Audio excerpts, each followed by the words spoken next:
वर पाहतोय रुपालीताई थेट आपल्याकडे पुन्हा एकदा येतो। आपला मुद्दा तुम्ही पूर्ण करू शकता। आता तर चंद्रकांत दादा पाटील यांचा देखील फोटो खरात बरोबर असल्याचं पाहायला मिळतं। आपल्या राजकारण्यांना झालंय काय? या बंधू बाबाच्या सोबत राज्य महिला आयोगाच्या अध्यक्षा त्यांच्या कृत्यामध्ये सहभागी होत्या हे आम्ही पहिल्यापासून पत्र एव्हिडन्स देऊन सगळ्यांना तुम्हाला पोलिसांना आणि मुख्यमंत्र्यांना उपमुख्यमंत्र्यांना सांगतोय। आता तो चंद्रकांत दादाचा फोटो दाखवला, चंद्रकांत दादाचा नाही अख्ख्या लोकप्रतिनिधी तिथे असणार आहेत। त्यांना नेणाऱ्याच या चाकणकर बाई आहेत हे लक्षात घ्या।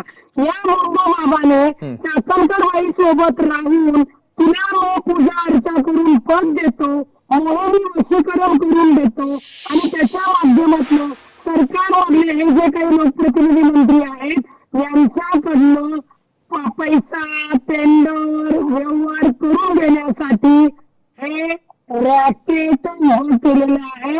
आणि दुर्दैव एवढं आहे की त्यांनी ज्या महिलांचा बलात्कार केला, जो अन्याय केला त्याच्यामध्ये अशा अध्यक्ष सामील आहेत ज्यांच्याकडे राज्याच्या महिलांची सुरक्षतेची, विश्वासाची, न्यायाची हमी होती। हे भयंकर आहे। मी पहिल्याच वेळी पोस्ट केली होती, अभी बात निकली है तो दूर तक जाएगी।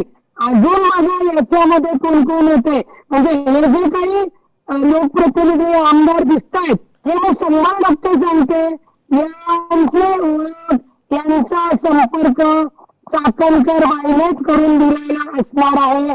तिथे त्यांच्याशी 2017 का 16 पासूनचे अत्यंत घरातले असलेले आता गुरु शिष्य आहे का अजून कुठले व्हिडिओतले त्यांचे संबंध आहेत हे कालांतराने तपासामधनं बाहेर येईल।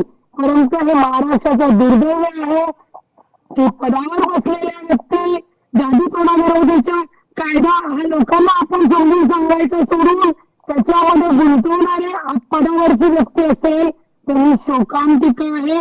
म्हणूनच आम्ही सांगितलं। पण मग रुपालीताई अगदी थोडक्यात एका बाजूला महिलांच्या सुरक्षिततेचा प्रश्न ऐरणीवरती आला, 100 पेक्षा जास्त जर अश्लील व्हिडिओ असतील, महिलांना अशा प्रकारे प्रताडित केलं गेलेलं असेल आणि महिला आयोगाच्या अध्यक्षा जर थेटपणे खरात सोबत पूजा अर्चा करताना किंवा थेट पांडुरंगाशी जर त्याची तुलना करत असतील तर मात्र काय समजावं? आपल्या महाराष्ट्रातल्या माता